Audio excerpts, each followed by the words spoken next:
Israel imedai kumuua kiongozi mpya wa kijeshi wa Hamas, Mohamed Odeh, katika shambulizi la anga lililofanywa jioni ya Jumanne hii mjini Gaza, siku chache baada ya kumuua mtangulizi wake katika operesheni nyingine ya kijeshi. Kwa mujibu wa vyombo vya habari vya Kiebrania, tathmini za awali zinaonyesha kuwa Odeh aliuawa kwa mafanikio katika shambulizi lililolenga jengo moja la makazi katika eneo la Rimal mjini Gaza City.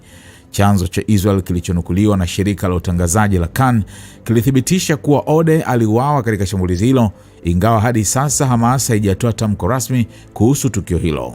Serikali ya Israel pia haijatoa uthibitisho rasmi na wa mwisho kuhusu taarifa hizo. Mapema, Waziri Mkuu wa Israel Benjamin Netanyahu pamoja na Waziri wa Ulinzi Israel Katz walitangaza kuwa Israel ilikuwa imefanya operesheni maalum ya kumlenga kiongozi mpya wa kijeshi wa Hamas. Kwa mujibu wa taarifa ya pamoja ya viongozi hao wawili, Mohamed Odeh alikuwa mkuu wa kitengo cha ujasusi cha Hamas wakati wa mashambulizi ya Oktoba 7, 2023 dhidi ya Israel, mashambulizi yaliyosababisha vita vikubwa vinavyoendelea Gaza hadi sasa.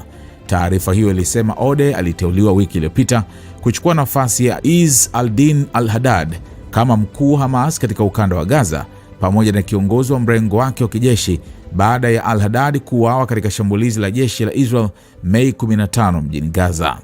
Israel imemtuhumu Odeh kwa kuhusika katika mauaji, utekaji na kujeruhi raia wengi wa Israel pamoja na wanajeshi wa IDF.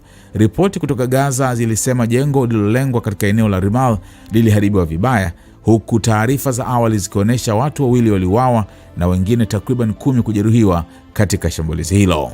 Kwa mujibu wa gazeti la Saudi Arabia la Ashaq al-Awsat, Odeh alikuwa mmoja wa watu wa karibu wa al-Haddad na alihusika katika juhudi za kuijenga upya Hamas baada ya kuuawa kwa viongozi wake wa zamani, akiwemo Mohamed Deif na Mohamed Sinwar wakati wa vita vinavyoendelea.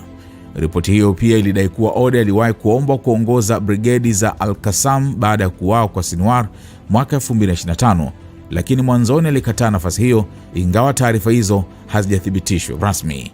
Netanyahu na Katz walisema Israel itaendelea kuwafuatilia watu wote waliohusika katika mashambulizi ya Oktoba 7. Tutaendelea kuwafuatilia wote walioshiriki katika mauaji ya Oktoba 7. Mapema au baadaye Israel itawafikia wote, viongozi hao walisema katika taarifa yao ya pamoja.